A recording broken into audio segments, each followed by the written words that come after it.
Buenas noches a todos. Les agradecemos su presencia de ya. Ha sido una semana, bueno, hace tiempo hemos comenzado ya este ciclo de conferencias con la ilusión de que podamos llevarles a ustedes la presentación de expositores que nosotros creemos tienen la experiencia tal que pueden brindarnos elementos que nos permitan encarar a aquellos que son estudiantes aún, aquellos que son recientes profesionales y aquellos que ya tienen experiencia. Por supuesto que la temática que hemos ido viendo les va a servir. Ustedes saben que a lo largo de esta semana hemos ido viendo diferentes temáticas, iniciando con lo que es la introducción a lo que es el tratamiento de las aguas residuales. A continuación hemos visto la problemática que puede presentarse en los proyectos de tratamiento de aguas residuales. Nos hemos concentrado en Bolivia en este caso, pero por supuesto, esa problemática se puede presentar en cualquier otro contexto. Luego, hemos visto con profesionales de alta experiencia lo que se trata, algunos sistemas de tratamiento particulares, por ejemplo, los humedales, y por otra parte, algunos sistemas que nos sirven para centros poblados de gran densidad, como son los lechos bacterianos y los fangos activos. Hemos querido dejar como instituto de investigación para el final esta temática que es de conocimiento de todos, que es fundamental, la caracterización de las aguas residuales, pero muy generalmente nosotros simplemente creemos, bueno, algunos creemos que simplemente se trata de realizar toma de muestras y una caracterización cuando esta no solamente incumbe a lo que es el diseño de una planta de tratamiento, sino que también está íntimamente ligada a hacer un seguimiento a la operación de la planta de tratamiento para verificar su correcto funcionamiento. Y por supuesto, a todos aquellos que están encarando la investigación es fundamental realizar una adecuada caracterización de aguas residuales. Es por eso que el día de hoy, en la sesión de hoy y de mañana, tenemos presente, hemos invitado al ingeniero Eduardo Delgado, que a continuación voy a pasar a resumir su hoja de vida previo a darle la sala. El ingeniero Eduardo Delgado es un profesional de la Universidad Nacional de Ingeniería de Lima. Él cuenta con estudios de administración de empresas por la Universidad Católica de Lima, además de que tiene en particular más de 30 años de experiencia en lo que es Bernardo Laboratorios SRL, que es el distribuidor autorizado para Bolivia de la empresa Hatch, que como ustedes saben es una de las empresas más importantes a nivel del mundo en lo que se refiere a instrumentación y equipos para realizar analíticas para agua, no solamente para consumo, sino aguas residuales. Al ser distribuidor autorizado para Bolivia de Hatch, el ingeniero Delgado ha sido capacitado en más de 15 eventos en diferentes países en todo el mundo.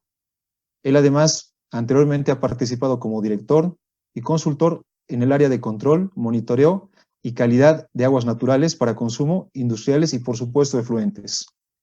Un tema particular que quiero resaltar es que él actualmente es miembro pleno de los comités técnicos de normalización en Bolivia para lo que es normativa que va a dirigir la temática de aguas residuales, agua para consumo, reutilización de aguas, aguas industriales, entre otros. Estamos muy contentos de que nos acompañe el ingeniero Eduardo Delgado el día de hoy y mañana, y mucho más de que cierre este ciclo, que ha sido muy importante para nosotros. Sin más que decirles, les cedo la palabra al ingeniero Eduardo Delgado. Buenas noches a todos. Y lo primero que quiero hacer es agradecer a Roger y a la UPA por la invitación, pero al mismo tiempo debo pedir disculpas por no haber podido cumplir con el programa anteriormente pactado, pero ahora, digamos, vamos a tener 2 sesiones, lo cual nos va a permitir ampliar un poco más los conceptos sobre los temas de caracterización. Después, en algún momento, nos vamos a volver a reunir, pero reitero mis disculpas por no haber podido estar en el momento debido. Y agradezco a los expositores que me han antecedido, porque todos ellos han, digámoslo así, han creado una cama de expectativas que ahora finalmente tenemos que terminarla. De manera que, sin más, me quisiera ir directamente a la presentación, pero haciendo el uso de algunas cosas que son importantes. Un ratico. Perdón. En primer lugar, Me gustaría que ustedes recuerden que cuando, porque perdón un minutito, quiero sacar todo eso. Me gustaría que ustedes recuerden que la problemática de la calidad del agua en realidad es una problemática global. Cuando hablamos de caracterización de aguas residuales, tendemos a enfocarnos solamente en el tema de aguas residuales, pero en realidad el residuo del tratamiento de aguas residuales incorpora muy diversas fuentes de agua, desde agua de lluvia que podría haber, que va a discurrir a través de cañerías y va a llegar a la planta de agua residual, pero también hay aguas industriales, también hay industrias de riesgo, otras que no lo son tanto, también hay otras EPSAs que generan agua potable, pero esa agua potable a la larga también se ensucia y va como agua residual. En general, la problemática de la calidad del agua no la podemos ver solamente al final con el agua residual, la tenemos que ver como un tema complejo desde un principio. Perdón un ratito. Dentro de esta problemática tenemos que referirnos a dos temas que son cruciales. En primer lugar, la gestión de activos. Cuando estamos hablando de servicios públicos, estamos hablando de inversiones millonarias, inversiones que además tienen que ser proyectadas para poder ser utilizadas por entre un promedio de 30 a 50 años. Y para llegar a una proyección de ese tipo, los estudios que se tienen que hacer son extremadamente complejos. Paralelo con eso, cuando estamos hablando de la problemática del agua residual, tenemos que tener en cuenta lo que está en la parte de abajo, temas relacionados al consumo, la facturación del costo de ese tratamiento, al costo de transporte, de la calidad que debemos mantener, la sostenibilidad y resiliencia del tratamiento como tal, el agua no contabilizada, que muchas veces es más que la contabilizada, el tratamiento de residuos industriales líquidos, no solamente de aguas residuales domésticas, sino también de plantas industriales y otras. Y finalmente, la administración de activos fijos, que obviamente tienen que ser cuidados de tal manera que puedan alcanzar la cantidad de tiempo para lo cual están siendo programados. Debemos darnos cuenta de eso. Estamos hablando de una planta cuya expectativa de vida debe andar alrededor de 40, 50 años y proyectarse para diseñar una planta que llegue a esa edad es un tema muy delicado.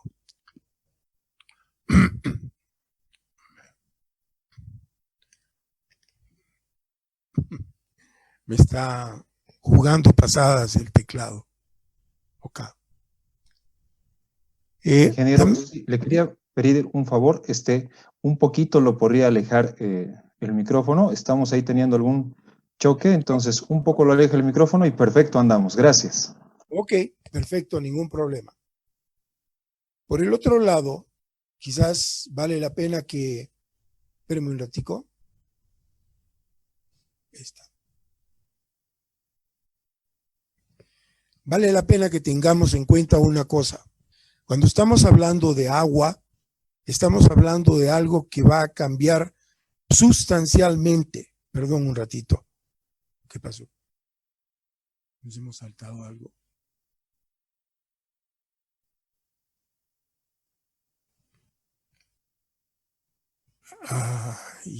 Ya. Algo que va a cambiar sustancialmente. Estamos hablando de un paradigma que es el paradigma del siglo XXI.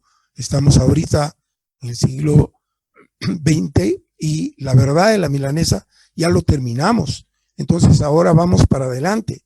Y esto nos lleva a que debemos acostumbrarnos a mirar el nexo que hay entre agua, energía, cambio climático, reabastecimiento de fuentes y en general una demanda creciente, tremendamente alta.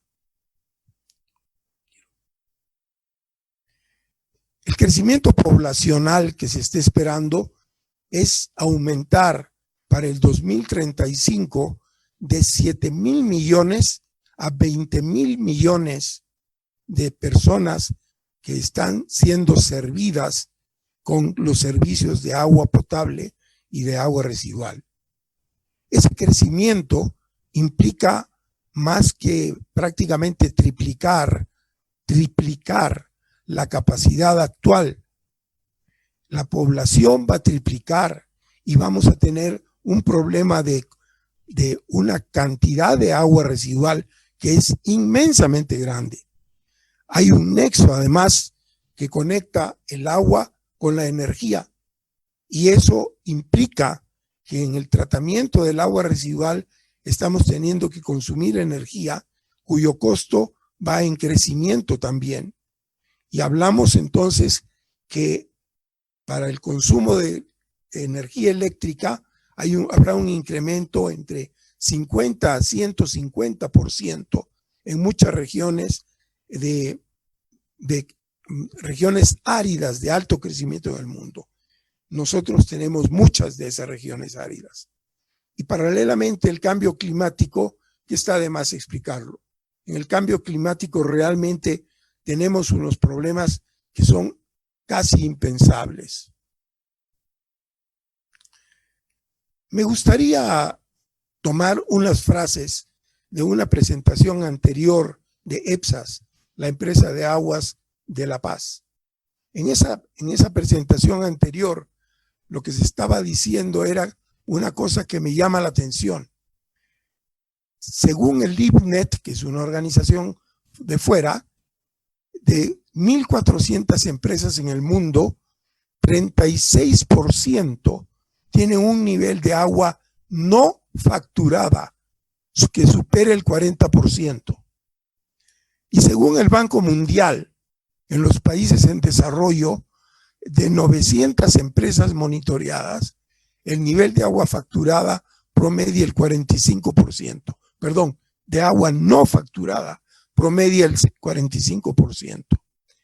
Y eso tiene que hacernos pensar mucho, mucho, porque en realidad estamos hablando de una cantidad de agua que le estamos tratando, pero cuyo tratamiento no es compensado económicamente.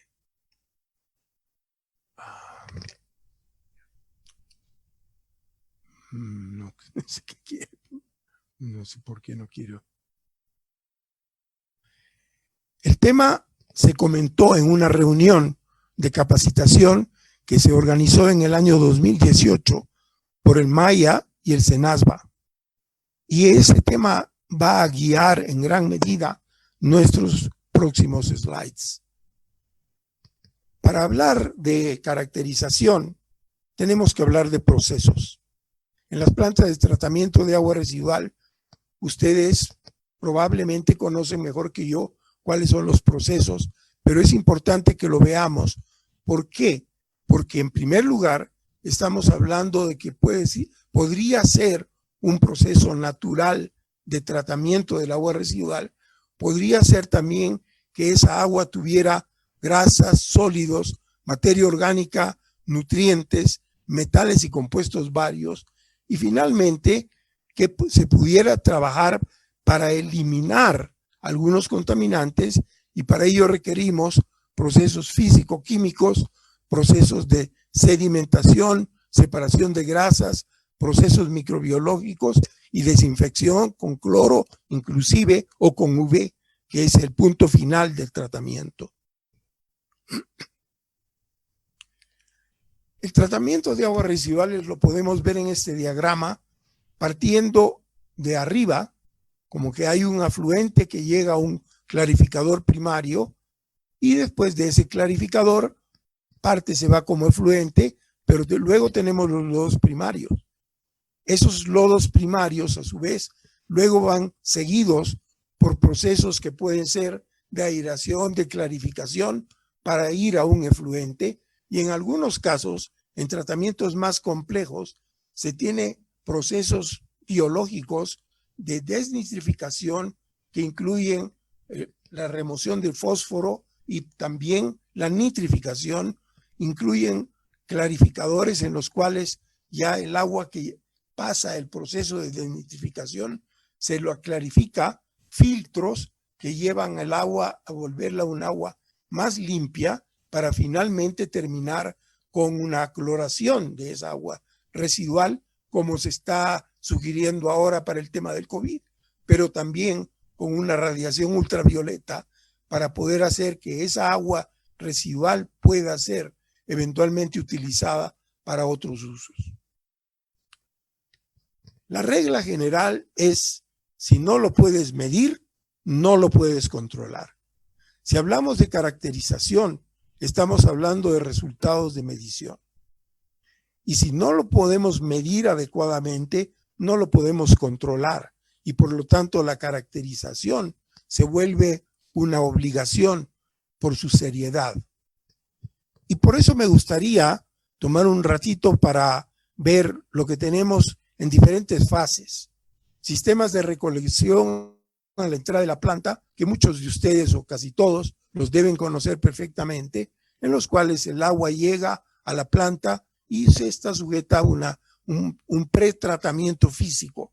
En esos sistemas de recolección y entrada se tiene que trabajar calculando volúmenes principalmente, caudales que tienen que ser importantes porque son lo que va a derivar o lo que va a permitir seleccionar el tratamiento adecuado.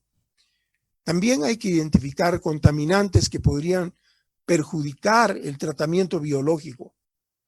El manejo del pH, de la conductividad, el manejo de los residuos de hidrocarburos se vuelve crítico.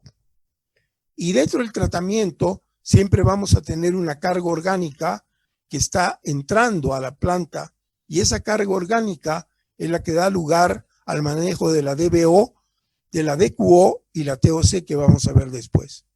Por supuesto, a la entrada de la planta tenemos que tomar muestras para envío al laboratorio y allí tenemos que tener mucho cuidado porque la planta no basta con que le tomemos la fotografía, digamos, al mediodía con sol y todo, pero también necesitamos datos de lo que está ocurriendo en la noche o en cualquier hora del día.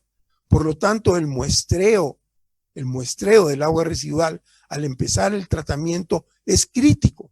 Si yo no tengo un buen muestreo al inicio, ¿cómo voy a seleccionar el tratamiento que sigue a continuación? ¿Cómo voy a graduar ese tratamiento?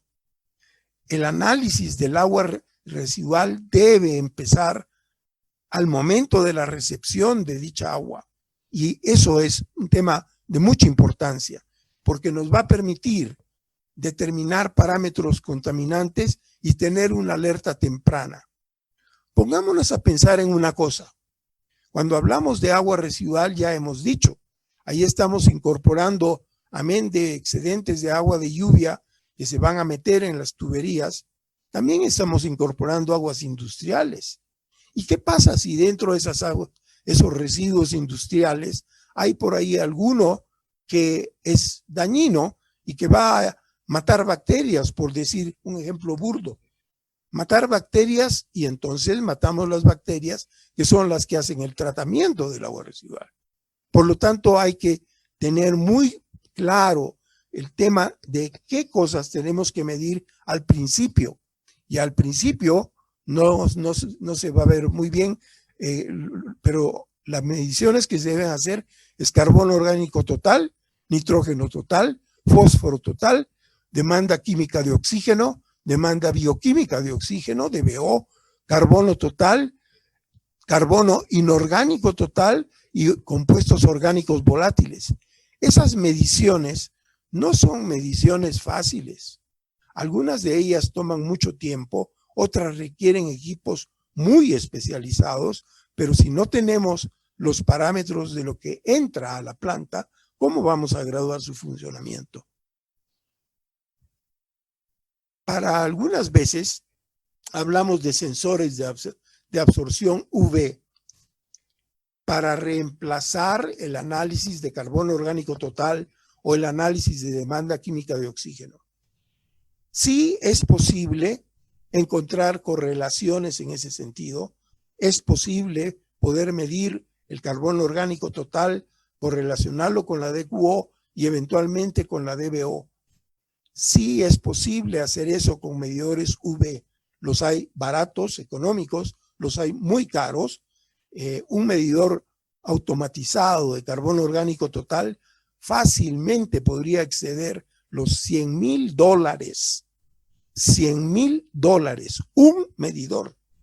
Que sí, que va a poder tomar muestras de diferentes puntos, sí, pero son $100,000, un solo equipo, que tiene que funcionar 24 horas al día.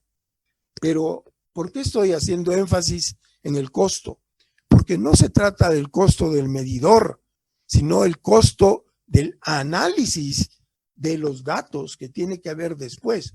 Tener un excelente medidor para no analizar los resultados de los datos es como básicamente botar la plata. No me interesa tanto el resultado que me da el medidor automatizado, me interesa la analítica que hacemos, la caracterización que debemos hacer, que nos va a llevar a seleccionar un tratamiento adecuado. Ese tratamiento adecuado puede ser un tratamiento primario. Ustedes reconocen esas imágenes de manera que no se necesita mayor explicación. También en ese tratamiento primario, preliminar, vamos a tener control de funcionamiento de las rejas, control de decantación, bombas de purga de lodos, carga orgánica que va a los reactores, cargas de sólidos en suspensión, cargas de hidrocarburos que pueden afectar el proceso, aceites, PAHs, hidrocarburos volátiles, etcétera, y altas cargas de amonios. Entonces, todos esos parámetros tienen que ser medidos al empezar. No solamente la DBO o la DQO, tenemos que medir una serie de parámetros. Con esa serie de parámetros vamos a llegar al tratamiento secundario, que es normalmente un tratamiento biológico. De más está decirlo, ustedes lo conocen. Hay diferentes tipos, filtros de goteo, hay lodos activados, hay lagunas de aireación.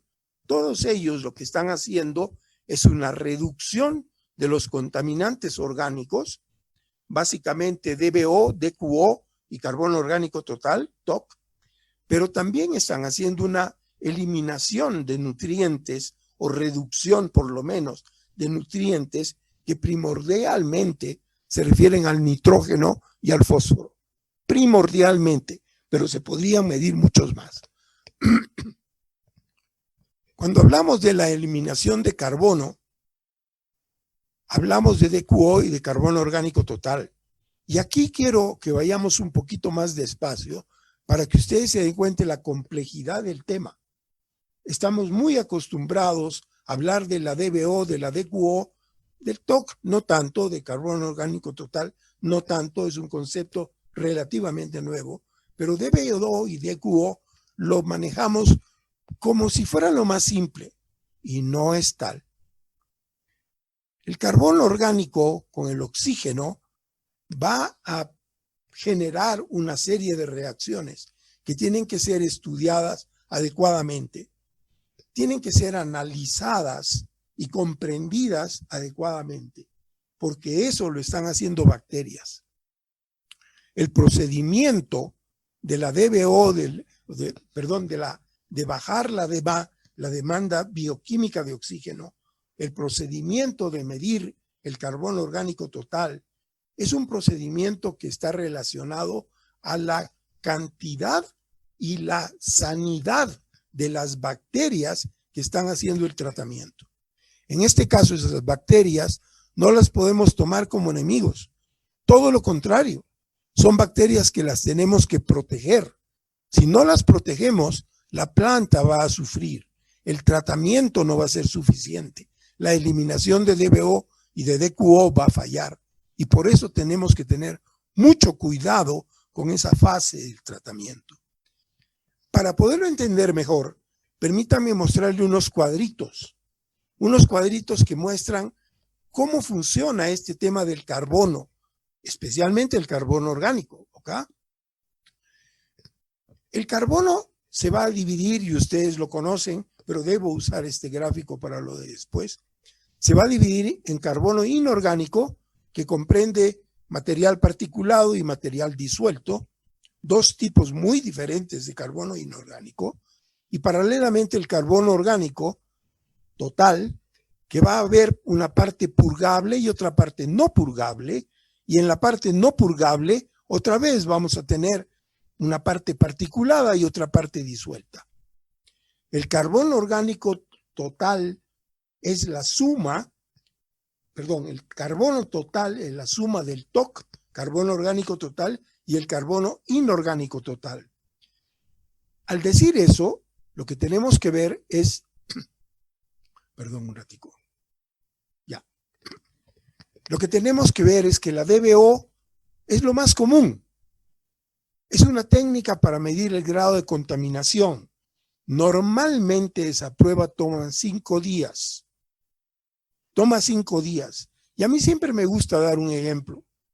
Si yo tomo una muestra el día lunes, en la mañana, el resultado, bueno, hasta que preparo las cosas, lo llevo, el resultado lo voy a tener transcurrido 5 días. Si yo empecé la prueba a las 12 del día lunes, el resultado lo voy a tener el día sábado al mediodía.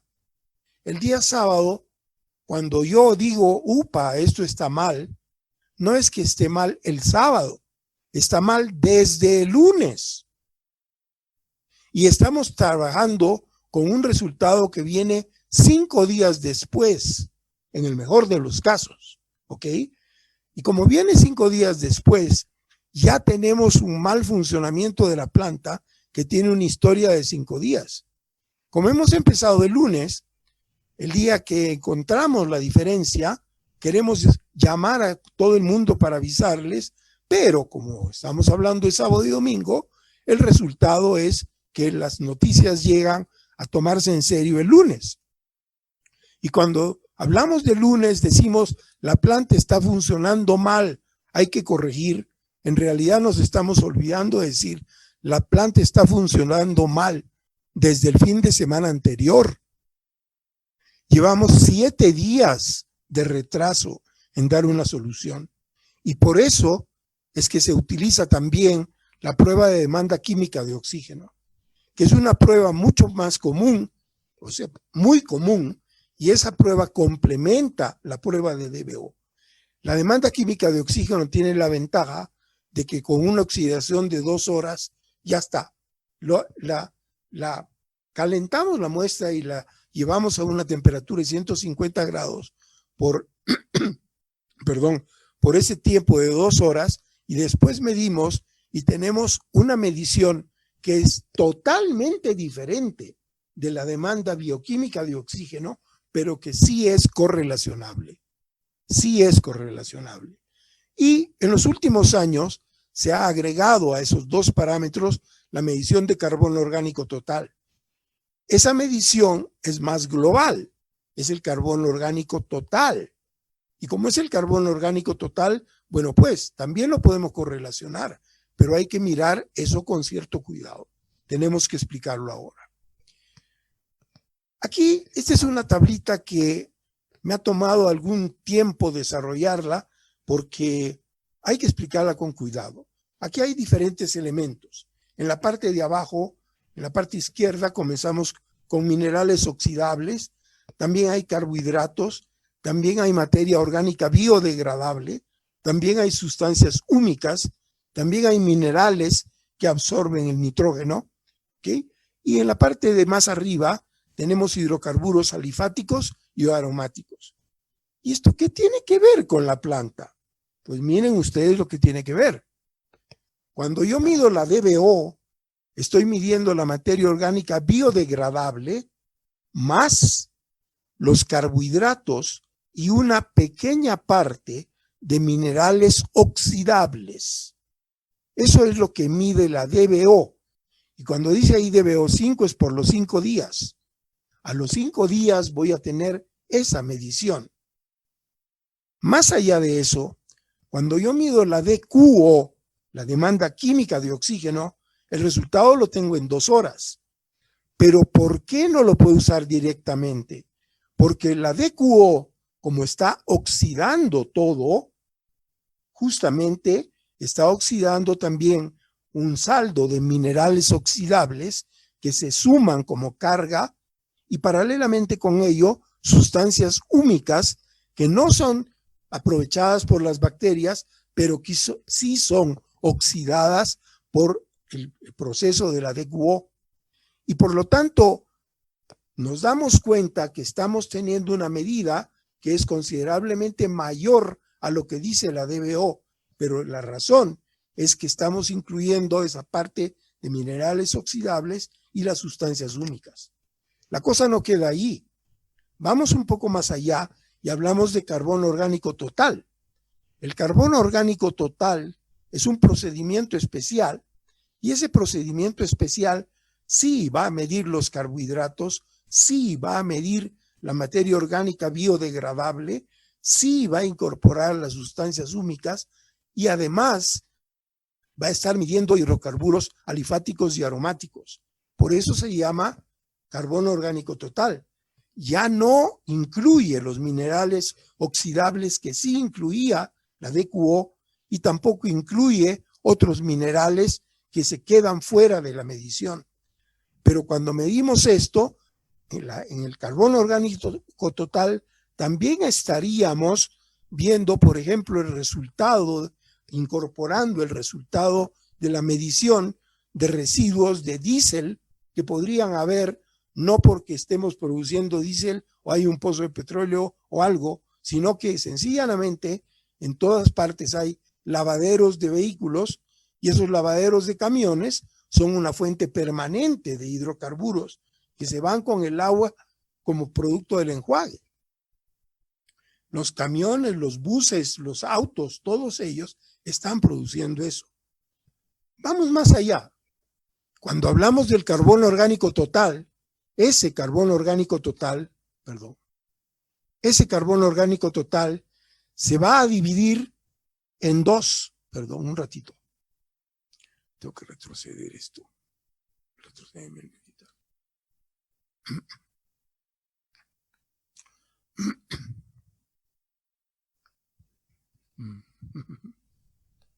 Vamos a poner más.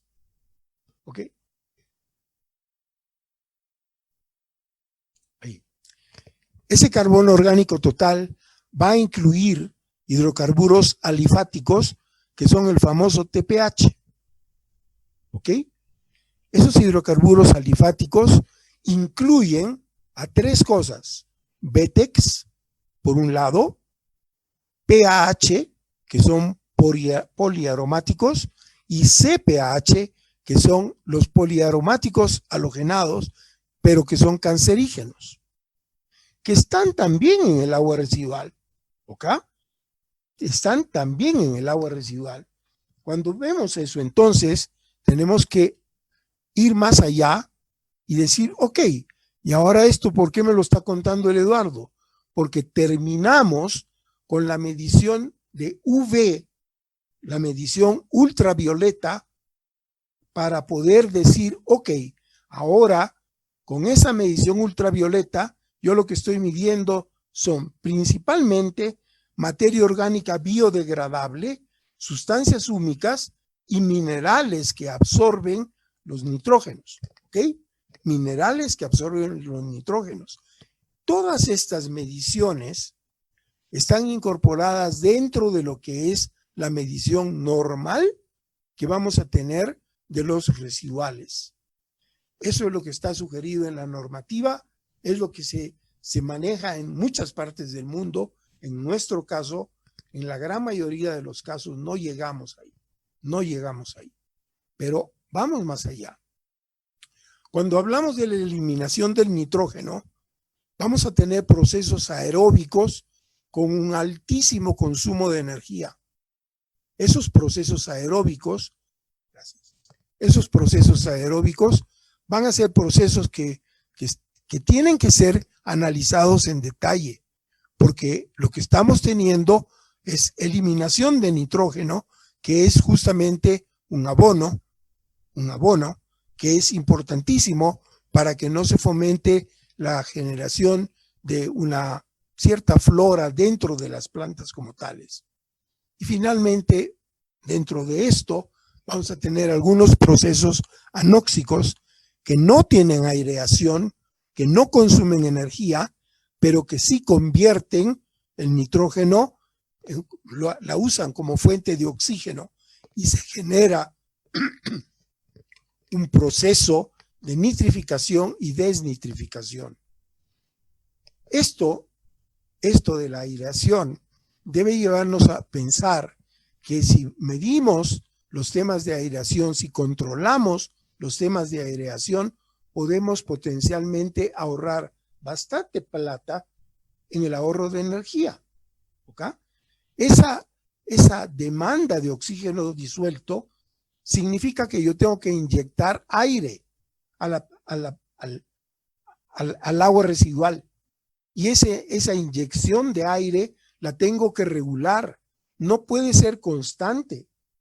Si tengo poco, estoy dificultando la oxidación que las bacterias deben hacer de los residuos del agua residual. Y si tengo mucho, lo que estamos logrando es sencillamente que el proceso se va a desconectar de la realidad. Estamos metiendo mucha plata, pero las bacterias solamente utilizan una parte y el resto es plata que se va al aire. Se volatiliza o se evapora, igual como se va el oxígeno disuelto. Ese tratamiento secundario normalmente lo conocemos como lodos activados. El con qué se mide, el cómo se mide, ya lo podemos ver en detalle en algún otro momento. Los equipos están, pero ese no es el objetivo de ahora. El objetivo de ahora, el objetivo de ahora va más allá. Lo que queremos es ver que estamos realmente con la planta haciendo la reducción de nitrógenos en la forma como la tenemos programada. Ese es el objetivo de estas mediciones, controlar el funcionamiento de la planta. No nos olvidemos lo que hemos dicho al principio, la DBO no basta. La DBO se queda por debajo. Estamos con un resultado después de una semana. Tenemos que tener una reacción más rápida, especialmente cuando hablamos de plantas de tratamiento de cierta envergadura. ¿Okay? La eliminación de nutrientes como tal, tiene diversas fases que están claramente especificadas ahí y que seguramente para la mayor parte de ustedes esto es, como se dice, pan comido. Pero hay una eliminación biológica en la zona anaerobia, una eliminación físico-química por coagulación y luego de eso se hace una optimización con la medición correspondiente de fosfatos. Esos son los parámetros que se van a utilizar para ver si esa fase del tratamiento está funcionando adecuadamente. ¿Por qué medimos oxígeno disuelto en las PETARs? Sencillamente porque, como hemos dicho, las bacterias encuentran comida en el agua residual, se alimentan del agua residual y oxidan esa materia orgánica con oxígeno, que es el oxígeno disuelto. Y de allí entonces que se va a producir dióxido de carbono y, por supuesto, se fomenta el crecimiento de bacterias. Todo eso está metido dentro del control del oxígeno disuelto en las PETARs. Cuando miramos esto, tenemos que darnos cuenta que ahí lo que se busca es optimizar la nitrificación y la desnitrificación, pero con un ahorro de energía para que la planta pueda ser sustentable económicamente. ¿Okay? Cuando estamos metiendo oxígeno a la planta por gusto, estamos botando plata directamente. Y también debemos tener en cuenta que parte del control está la medición de los sólidos suspendidos totales. Esa medición de sólidos suspendidos totales complementa los resultados del tratamiento biológico, complementa las medidas que tenemos que tener para el tratamiento biológico. Existen diferentes tipos de formas de medición, tipos y formas de medición, pero sólidos suspendidos totales es algo que se tiene que medir. Y para esas mediciones se van a utilizar correlaciones y se van a utilizar diferentes tipos de equipos que se los puede automatizar al máximo, pero también se puede hacer con elementos primarios no tan caros. Luego viene la parte del tratamiento de lodos. Toda la parte del agua que ya las bacterias han aprovechado para alimentarse y por lo tanto se han comido el nitrógeno, se han comido todos los nutrientes, los han vuelto gas después.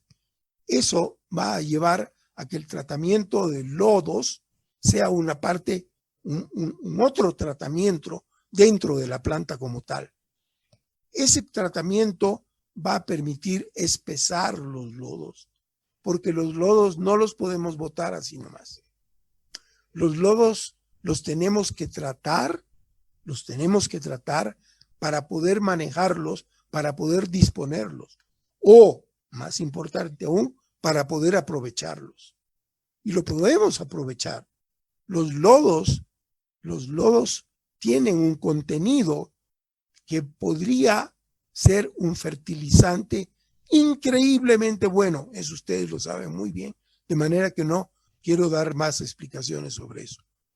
Pero el tratamiento entonces está manejo de sólidos con digestores biológicos para ver la digestión y la producción de biogás.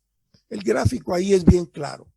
Las bacterias van a contribuir al espesado de los lodos y luego los ácidos grasos volátiles se van a ir al aire y lo que vamos a tener son ciertos parámetros de pH, de alcalinidad y los ratios de AGV con TAC, ratios que van a los ácidos grasos volátiles. ¿Ok? Con eso estamos terminando la medición prácticamente de las aguas residuales. Sin embargo, hay otras cosas que tenemos que tener en cuenta. Hablamos de que esos lodos los teníamos que deshidratar y ese secado de lodos sí lo puedo hacer como si fueran ladrillos, pero en una planta moderna el secado de lodos normalmente está automatizado y ese automatizado suena muy bien, suena muy lindo, pero el automatizado implica energía eléctrica y el costo de deshidratación de los lodos es algo que hay que tenerlo muy en cuenta en el presupuesto de la planta. En general, como resumen, ¿dónde hacemos mediciones? En los afluentes al tanque de sedimentación primaria para monitorear la carga de DBO, DQO y oxígeno disuelto, para monitorear el nitrógeno, el fósforo, metales pesados y carga bacteriana. Eso es al principio de la planta. ¿Okay?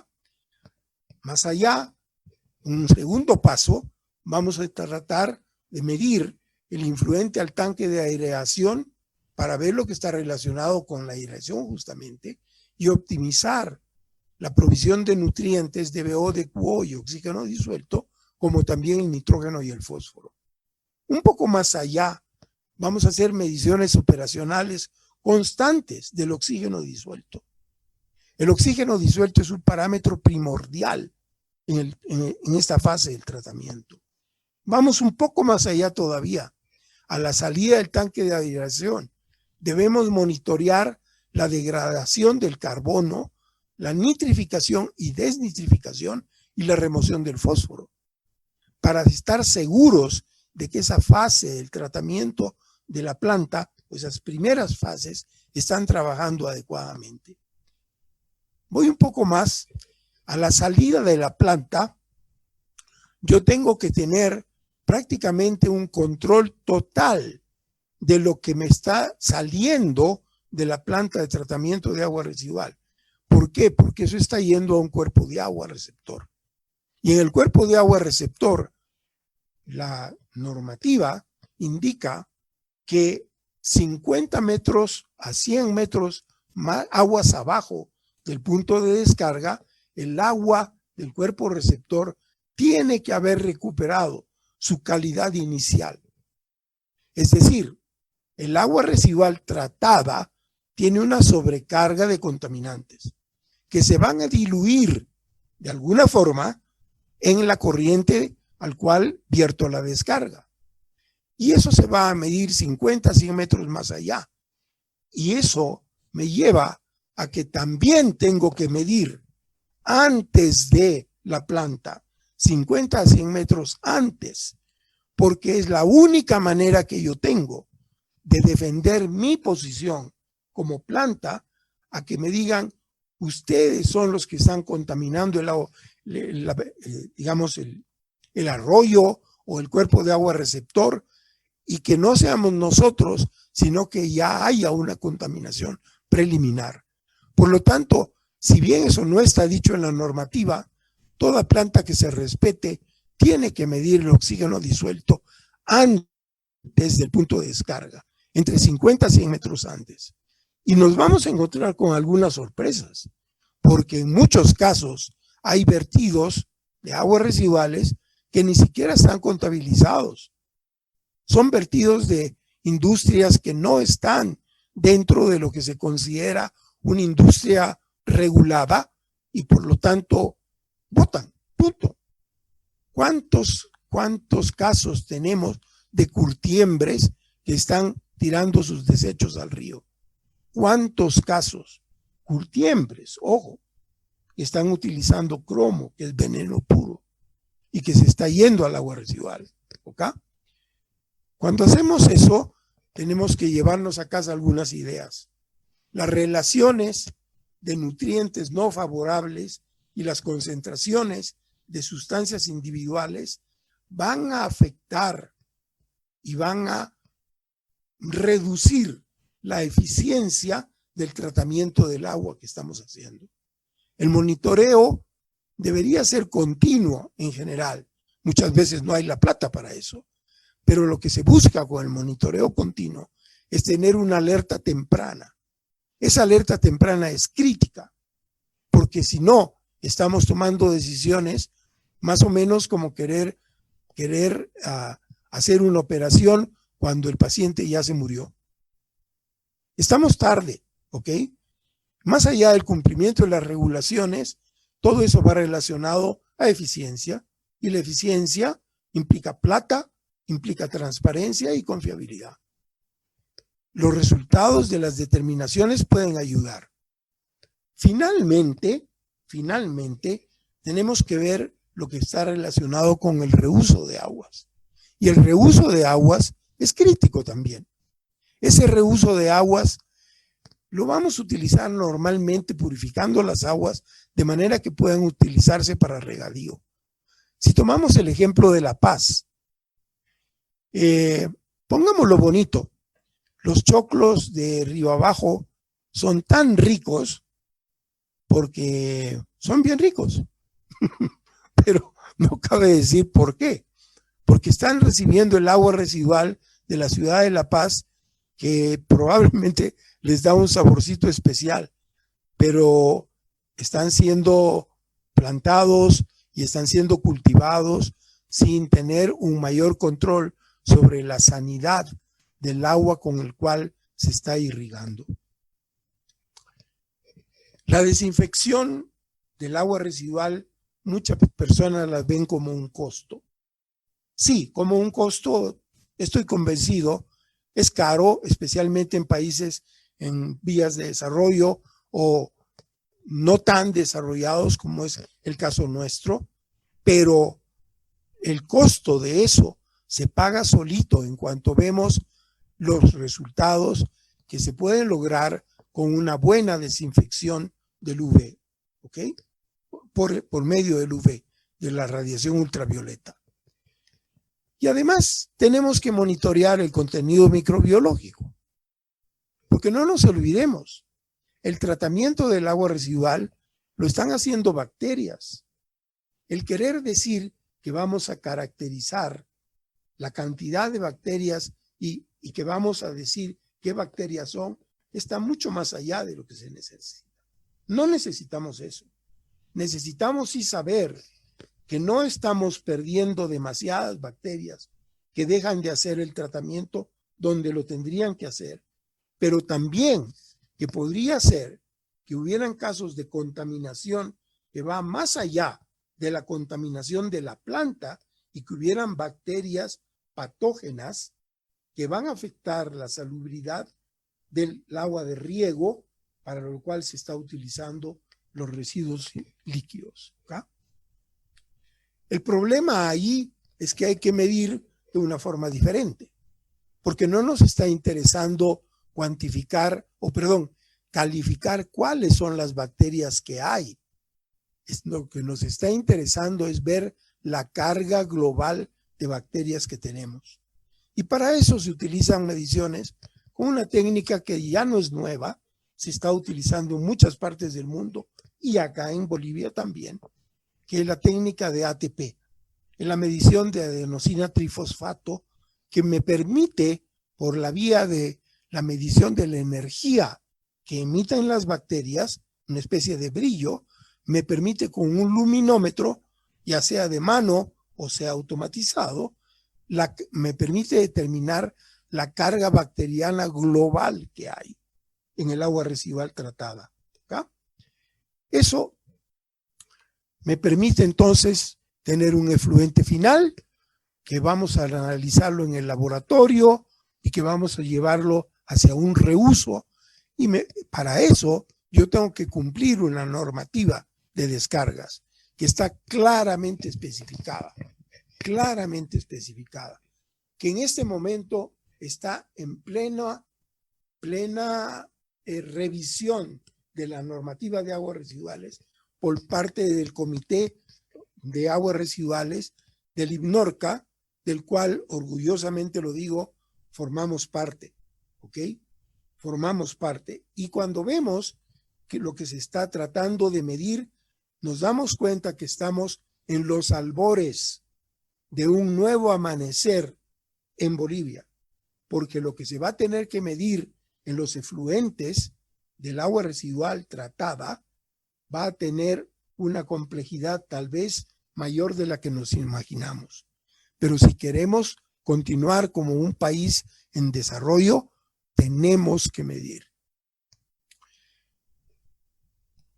Finalmente llegamos al tema del reuso, combinación, microfiltración con diferentes formas de hacerlo. Esto ya va mucho más allá. Creo que no debemos entrar a fondo con eso. Podríamos hacerlo, pero tratemos de cerrar el círculo, ¿ok? Tratemos de cerrar el círculo pensando que tenemos que homologar las mediciones de laboratorio con las de proceso. Y eso implica ¿qué?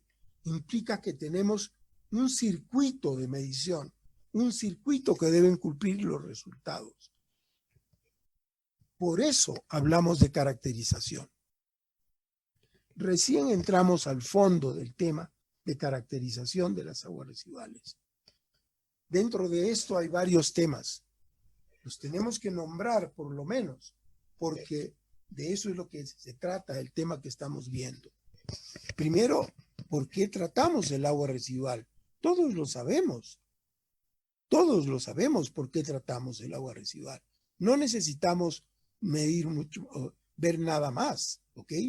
Paralelamente con ello, también tenemos que ver cómo es que vamos a manejar ese tratamiento del agua residual de manera que podamos minimizar impactos ambientales. Minimizar impactos ambientales.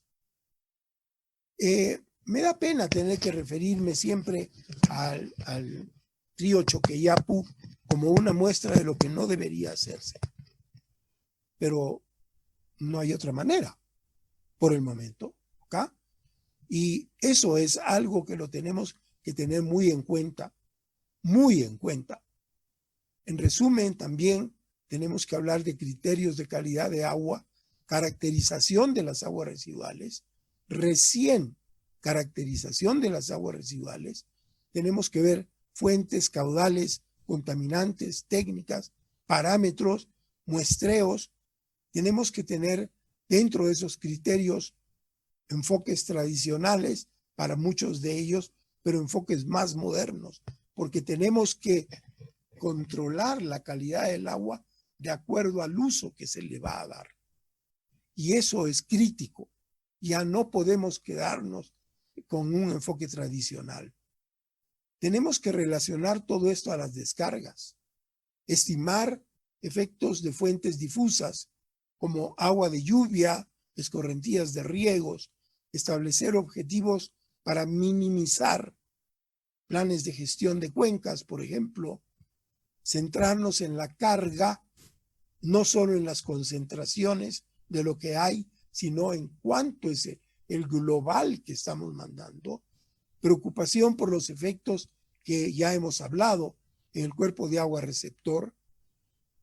Al caracterizar, entonces, tenemos que hacer una serie de pasos, y dentro de esa serie de pasos están los que están ahí, que ustedes los pueden ver. La caracterización de aguas residuales me tiene que llevar a qué hay en las aguas residuales, tratadas o sin tratar, a identificar las fuentes, a procurar retroceder del agua que llegó a la planta a dónde se está generando la contaminación a través de industrias o en virtud de las industrias, descargas industriales o contaminación por descargas prohibidas o contaminación por lo que es el uso humano del agua. En fin, tenemos que caracterizar las aguas residuales a ese punto. Tenemos que retroceder para poder identificar las fuentes, no solo medir en la planta. Tenemos que medir los flujos también.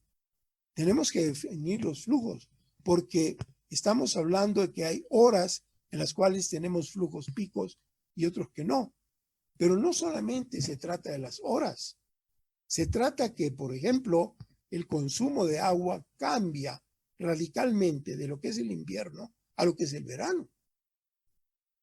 Radicalmente. Y esos cambios tenemos que contabilizarlos, tenemos que tenerlos en cuenta y tenemos que readecuar el proceso de las aguas residuales para que no estemos gastando pólvora en gallinazos.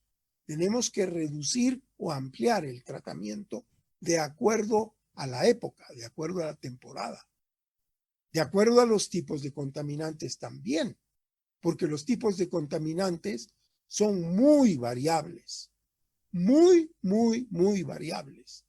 La ampliación de las ciudades, la ampliación o el crecimiento industrial que se da en las plantas de las ciudades, el crecimiento no programado o el crecimiento que está escondido porque es trucho de plantas que no están reportando a nadie, afecta totalmente, y eso lo tenemos que ver. Las técnicas de medición, todas están dadas. Ahí no vamos a descubrir nada. Las técnicas de medición están dadas. Y por eso hay los métodos estándar. Y los métodos estándar son lo que se utiliza prácticamente en todas partes del mundo, incluido Bolivia. ¿Ok? Y todo eso lleva a diferentes tipos de análisis, algunos de los cuales ni siquiera los hacemos acá, para nada, pero son análisis que en otras partes sí se usan, ¿ok? Y esos parámetros de medición básicos que deberíamos tener en cuenta son los que están mostrados en esta transparencia. Determinación de sólidos, odores, desagradables muchas veces, temperatura del agua, salinidad, color y turbidez. Ojo, color y turbidez, que son dos cosas totalmente distintas, como ustedes saben. Carbohidratos, proteínas y parámetros de flujo. Eso es lo que necesitamos ahí. ¿Ok? También estamos hablando de separación de sólidos. Los sólidos son un gran porcentaje y los sólidos podrían ser aprovechables. Los sólidos podrían ser aprovechables. La degradación de sólidos está limitada por varias circunstancias dependiendo de su fuente. Y esas fracciones sólidas pueden ser sedimentables, pueden ser sólidos suspendidos, pueden ser sólidos suspendidos volátiles o no volátiles. En fin, tienen una clasificación totalmente amplia, totalmente amplia. No podemos hablar simplemente de sólidos, tenemos que hablar de diferentes técnicas de medición. Cuando tenemos eso, entonces, en un análisis normal, vamos a tratar de determinar los sólidos suspendidos totales, los volátiles y los sólidos totales como tal, ya no suspendidos. ¿Ok? También tenemos que medir algunos gases, como por ejemplo el sulfuro de hidrógeno, que es crítico. El sulfuro de hidrógeno puede traer consecuencias económicas muy pesadas. Perdón, un ratito, por favor. Consecuencias económicas muy pesadas, y esas consecuencias pesadas las tenemos que evitar. El tema de odores es crítico, especialmente en lugares calientes. La temperatura, bueno, va de acuerdo con la temperatura elevada, va de acuerdo con la temperatura a la cual sale el agua de las industrias, en muchos casos. ¿Okay? Eso es importante de ver. La salinidad de los residuos industriales podría afectar el color y la turbidez. Obviamente que lo tenemos que medir, lo tenemos que ver, color y turbidez. ¿Okay? La materia orgánica ya hemos hablado de eso, de manera que no necesitamos mucho más. Tenemos que ver también carbohidratos, proteínas, aceites y grasas y desechos tóxicos. Esos desechos tóxicos no les estamos prestando la debida atención. En este momento, sí, efectivamente, los residuos hospitalarios y residuos de laboratorios clínicos se están recogiendo por separado, pero eso no quiere decir que se estén tratando totalmente por separado. Esos residuos tóxicos pueden ser una fuente de problemas. Una fuente de problemas relativamente seria. En general, lo que tratamos es de ver la composición que debemos esperar de las diferentes aguas residuales, y estamos en eso. Estamos en eso. La normativa nos lleva a eso. Nos lleva a eso. La medición de contenido orgánico, que ya le hemos explicado. La demanda bioquímica de oxígeno, que ya también la hemos explicado. Ejemplos de esto que todos ustedes conocen. Preocupación por los resultados de las pruebas de DBO, sí. Demanda química de oxígeno, ya hemos revisado esos temas. Por lo tanto, vamos al tema de flujos, que también lo hemos mencionado, y todo eso forma parte de la caracterización. Todo eso forma parte de la caracterización. Nosotros tenemos que mirar esos parámetros. Y finalmente, para poder trabajar con eso, tenemos que muestrear. Y el muestreo ya no se puede hacer pues nomás con una botellita o con una botella de Coca-Cola a la cual hemos cortado un pedazo para utilizarlo para tomar muestras. Ya no. Eso ya no se usa, ya no se puede. La normativa está pidiendo que el muestreo sea adecuado, porque qué tan bueno puede ser el resultado del tratamiento si la calidad de la muestra no es la adecuada. Hablamos de muestras compuestas y eso tiene que hacernos pensar. ¿Recuerdan el diagrama? ¿Dónde hacemos las mediciones? Después de cada fase del proceso. ¿Cómo caracterizamos después de cada fase del proceso? Por lo tanto, preguntas, símbolos de admiración y también algunos adjetivos bastante gruesos. ¿Por qué? Porque esto implica costo. Termino diciendo que esta frase me gusta. Albert Schweitzer, lo han escuchado nombrar todos ustedes. Y él decía, el tener éxito no es clave para ser feliz. Ser feliz es clave, sí, para tener éxito.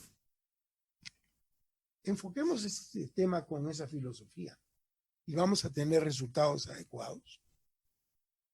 Les agradezco, creo que me he pasado un poco del tiempo. Mañana vamos a procurar mantenernos dentro del tiempo. No sé si ustedes tienen algunas preguntas. Mi garganta no me está acompañando, pero por favor, adelante. Estimado ingeniero, le agradezco mucho por la presentación. Invito a todos los participantes a que puedan realizar sus consultas a través del chat, igualmente los que nos acompañan a través de la página Facebook. Entre tanto, ya estoy viendo algunas preguntas. Yo quería aprovechar este tiempo, ingeniero, para plantearle algunas cuestiones, ¿sí? Particularmente. He notado que cuando hacemos caracterización, hablando de dos parámetros en concreto, existe una relación muy conocida entre la conductividad y lo que es la cantidad de sólidos disueltos totales. Ya existe una relación bastante conocida. Mi duda iba entre qué tan correcto es asumir como válida esta relación, porque en determinadas situaciones los resultados del laboratorio se limitan a medir la conductividad del agua residual y reportar los sólidos disueltos totales a través de esta relación. ¿Es esto correcto? ¿Hasta qué punto podría ser correcto? ¿Y qué situaciones podrían hacer que realmente no se cumpla esta relación? Lamento ser repetitivo, ingeniero, por favor. La pregunta es excelente. La pregunta es excelente. Hay medidores que sí miden la conductividad, miden el total de sólidos disueltos e inclusive llegan a medir la salinidad. En este caso, la salinidad no nos preocupa. Sin embargo, si hablamos de zonas como Uyuni, ahí sí nos preocupa. ¿Ok? Pero si hablamos de lo que es las dos primeras, la conductividad y el total de sólidos disueltos, hay una relación. Se puede generar una relación o una correlación. En los medidores que miden los dos parámetros, la correlación viene de fábrica, pero esa correlación hay que validarla haciendo las mediciones en laboratorio de los dos parámetros por separado, porque podemos estar hablando de que la correlación varía en función de qué tan conductivos podrían ser los contaminantes que hay en el agua. ¿Ok?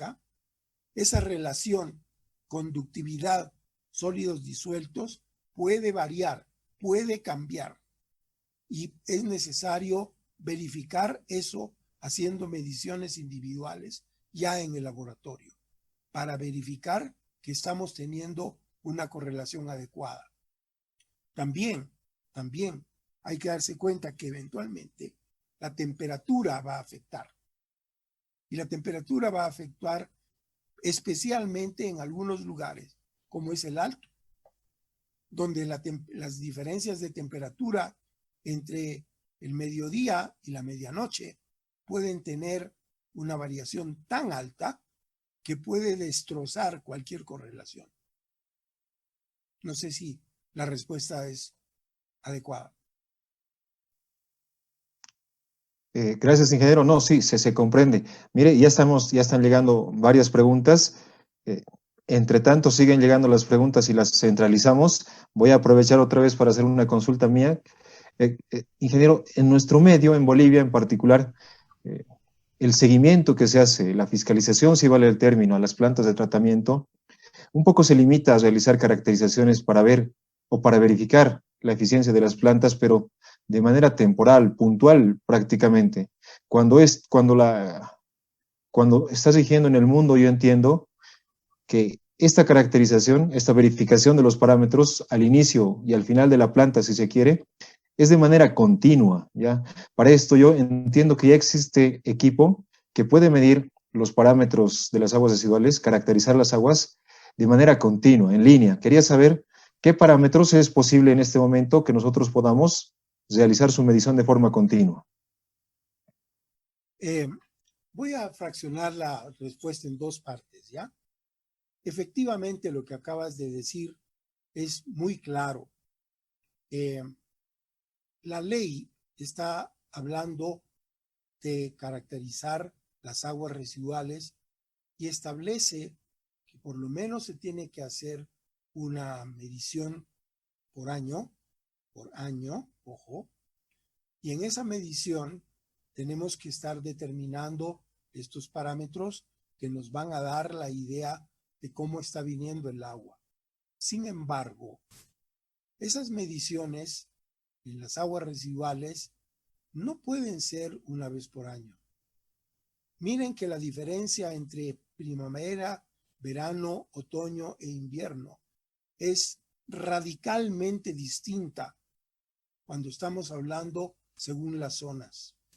Miren que AECID, la Cooperación Española, está hablando de diseñar tratamientos de acuerdo con los pisos ecológicos, lo cual es una iniciativa que me encanta, pero a la vez, si diseñamos tratamientos de acuerdo a los pisos ecológicos, tenemos que diseñar los sistemas de medición y las oportunidades de medición de acuerdo con los pisos ecológicos. Eso es algo que muchas veces lo ignoramos. La normativa que está siendo optimizada ya era una buena normativa, pero siempre aparecen cosas nuevas. La normativa nueva tiende a eso, tiende a poder determinar frecuencias de mediciones que sean sustentables, no económicamente, que sean sustentables como resultado, que sean creíbles, que realmente sirvan para ver si la planta está funcionando bien o no. Fíjense, cuando hacemos mediciones en el agua residual tratada, no solo estamos viendo que el funcionamiento del río, del cuerpo receptor, no sea malogrado, que la calidad del cuerpo receptor no sea malograda, sino que estamos viendo si la planta está funcionando de acuerdo a lo que está proyectado. Démonos cuenta, muchas veces estamos haciendo plantas en las cuales tomamos la medición al final y decimos, ya, estamos cumpliendo, pero no es eso lo que necesitamos. Necesitamos una medición de principio a fin y en realidad antes del principio de la planta, porque yo como planta que trato las aguas residuales industriales debería poder ir a tomar mediciones en el punto de descarga de las aguas industriales hacia el flujo de agua que llega a la planta. ¿Ok? No sé si con eso aclaro el tema. Sí, ingeniero, perfecto. Ahora sí, voy a dar paso a las preguntas que están haciendo por Zoom. Carlos Javier Escudero consulta, ¿existe alguna fórmula matemática que relacione la DQO con el DBO5? Es decir, si a veces solo se puede determinar la DQO y de esta forma relacionar con el DBO5. No. Primero por lo que acabamos de decir. Las temporadas, los cambios de estación, generan cambios en las relaciones de DQO y de DBO, primero.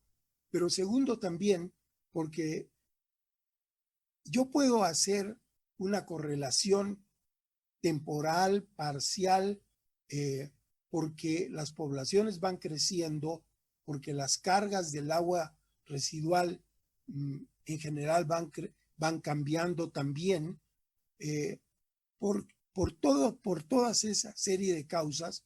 Pensar en una correlación fija no creo que sea lo adecuado. Sí, la literatura menciona determinado tipo de correlaciones o rangos, como decir, por ejemplo, que la DQO, como oxida todo, va a ser más o menos 2 a 2.5 veces lo que es la DBO. Esa es una correlación, pero es más o menos lo mismo que si hablamos de un gringo que medía 2 metros de alto y se ahogó en una laguna que tenía 50 centímetros de profundidad promedio. Y eso es lo que nos puede pasar cuando hablamos de las correlaciones y los promedios.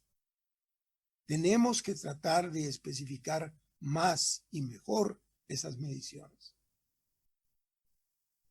Entendido, ingeniero. Continuamos. Gustavo Chávez nos pregunta, para la caracterización de aguas residuales industriales, ¿qué tanto influye el coagulante y floculante en la caracterización de aguas industriales? Nos reiteramos.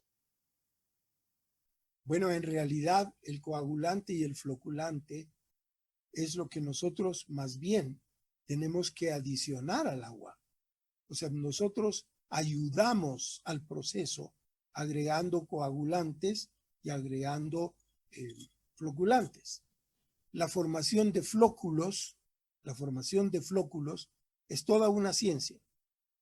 Es muy difícil explicarla ahorita, pero los flóculos, los flocks, como se dice en inglés, están destinados a flotar como nata, mientras que los otros se van a ir al fondo. Pero eso yo no creo que se pueda manejar por correlación. Ahí tenemos, cuando estamos hablando del fondo, tenemos que ir a medidores para determinar la profundidad de lodos, la profundidad de la capa de lodos, porque hay que tener en cuenta que esos lodos luego los tenemos que secar y eventualmente aprovechar. Y paralelamente con eso, los flocks se van a ir arriba como una nata y también los tenemos que retirar con otros métodos. Entonces, no puede haber una correlación ahí. Vuelvo a insistir, la correlación puede ser por temporadas, por meses, por semana, qué sé yo, pero pensar en que hay una fórmula que cubre todos los casos, no, que yo sepa, no. De acuerdo, ingeniero. A ver, Alejandra Rodríguez Guzmán, nos consulta, ¿cómo se podría sustentar el muestreo de aguas residuales, ¿no? Y se refiere un poco a qué normativa es en la que nos podemos apoyar. Justamente es la que está en revisión por parte del INNORCA. La normativa incorpora como 6 o 7 capítulos, perdón, no capítulos, como 6 o 7 diferentes normas para atender todo lo necesario. Se supone que el producto de esto se va a tener listo eventualmente para mediados del próximo año, pero se está trabajando 100% de acuerdo para adecuarse a la normativa ISO. ¿Ok? La normativa ISO es lo que está en este momento en el mundo, en uso en todas partes, especialmente en Europa, y lo que se está tratando es de adecuar las normas internacionales a lo que es la situación de Bolivia.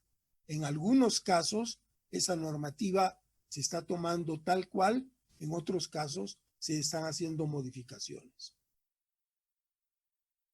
Muy bien, aquí Eric nos hace una consulta, algo específica, a ver, sobre la caracterización de la calidad de agua para pequeñas poblaciones, nos da un número ahí menor a 500 habitantes, ¿se puede reemplazar el equipamiento de un laboratorio mediante equipos de medición en línea?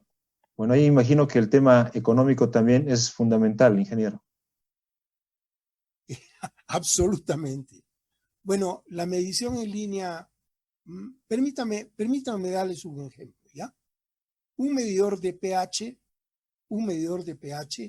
normal, común y silvestre para medir pH puede variar en precio desde los $150, uno baratito, hasta eventualmente, digámoslo así, unos $2,500. ¿Ok?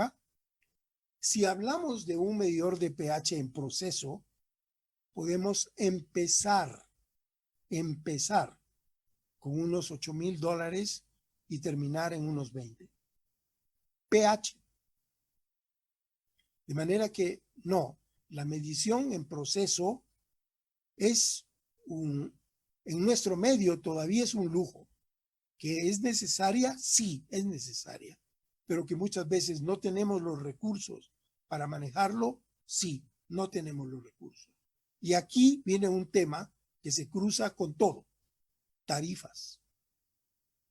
Lo que se paga en Bolivia por el agua potable, pero más aún lo que se paga por el tratamiento de las aguas residuales, es muy poquito. Ojo, ojo, no es que yo tenga plata como para botarla, ni hablar. Se trata de que yo quisiera pagar lo menos posible, pero lo que estamos haciendo es pagar a veces poco y a veces nada por un tratamiento que tiene un costo y que ese costo está protegiendo la salud, la alimentación y el futuro de todos ustedes. El mío ya no, ya tengo 73 años, entonces yo ya gasté mi futuro, pero el de ustedes sí está en juego. ¿Ok? Ingeniero, gracias. Me piden el favor, todavía vamos a seguir con unas cuantas consultas más, me piden el favor que pueda ahora acercar nuevamente el micrófono un poco. Desde Facebook, Janet Delma nos pregunta la consulta siguiente: ¿qué parámetros se deben analizar en aguas residuales industriales? Y acá lo hace un poco específico, en aguas industriales de lácteos, a ver si eso se puede, ingeniero. ¿Qué parámetros? La pregunta es bien interesante, porque en lácteos principalmente, la medición se está tendiendo a que el carbono orgánico total sea la medición por excelencia. ¿Ok? Ojo, en los lácteos estamos hablando de grasas, en los lácteos estamos hablando de lácteos, leche como tal, estamos hablando de una serie de cosas que intervienen en toda la fabricación de las plantas industriales para la fabricación de alimentos basados en lácteos, y ahí el carbono orgánico total se está utilizando como medición para ver la calidad del agua de entrada, la calidad del agua de salida, pero también, por ejemplo, que si yo encuentro que a mitad de la planta tengo un salto en la cantidad de carbono orgánico total que hay, ese salto lo que me está evidenciando es que de repente se me rompió una tubería. Y al reventar esa tubería, lo que está ocurriendo es que tengo un agua cargada con lo que fuera, que está yendo a formar parte del circuito de desagüe de la planta, de donde estoy tomando muestras. Es decir, la medición de carbono orgánico total no es solamente para ver contaminantes, sino también para una serie de otros resultados que se pueden determinar, ¿ok? Y que van a dar lugar a ver cuánto tenemos al inicio, cuánto tenemos al final, pero ir viendo también dentro de las diferentes fases del proceso la medición de TOC, carbono orgánico total. Perfecto, ingeniero. Vamos a ir con dos consultas más para cerrar esta sesión del día de hoy. Alejandra Rodríguez nos pregunta, y un poco referido a la anterior temática, considerando que para cada tipo de industria, por ejemplo, la industria textil, existen parámetros exclusivos controlados por la entidad competente, ¿sería correcto si aplicamos un tratamiento de oxidación avanzada y como variables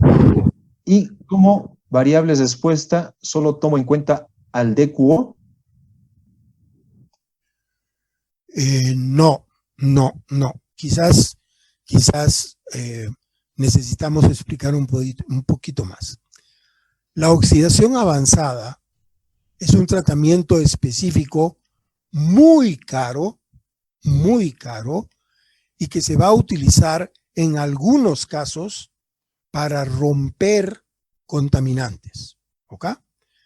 Cuando hablamos de qué contaminantes, por ejemplo, Si vemos que hay residuos de desinfectantes o residuos de, ¿cómo se llama esto? Para el control de plagas, ¿no es cierto? Sustancias que se utilizan para el control de plagas, se me ha ido el término. Pesticidas puede ser. Pesticidas, correcto, correcto. Para hacer la reducción de pesticidas o la determinación de pesticidas, se trabaja con la medición de carbono orgánico total y por eso allí se utiliza también la UV para romper las moléculas, pero para hacer el tratamiento UV de pesticidas se requiere agregar al agua algo que es bien caro. Hay que agregar agua oxigenada. ¿Ok? El manejo de la reducción de la descomposición de pesticidas se logra con UV, pero por la vía de agregarle al agua contaminada agua oxigenada, lo cual es un costo que muchas veces es prohibitivo en nuestros países. Nosotros conocemos esos procesos, se están llevando a cabo en muchas partes del mundo, ¿ok? La ciudad de Nueva York, toda la ciudad de Nueva York tiene ese proceso y últimamente se ha estado trabajando con eso, con equipos que son de la línea Trojan, que es una de las líneas del grupo Hatch, ¿ok? Se está utilizando en unas lagunas que se utilizan para veraneo, para baño y demás en México.